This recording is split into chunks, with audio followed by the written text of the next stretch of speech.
Google Sheets makes it easy to both clean up your data as well as see various statistics for any column.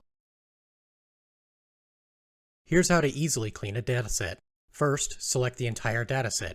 Then, at the top, select Data, Data Cleanup, and Cleanup Suggestions. At the right, you can now see all the duplicate rows in your dataset and can choose to keep them or remove any or all of them.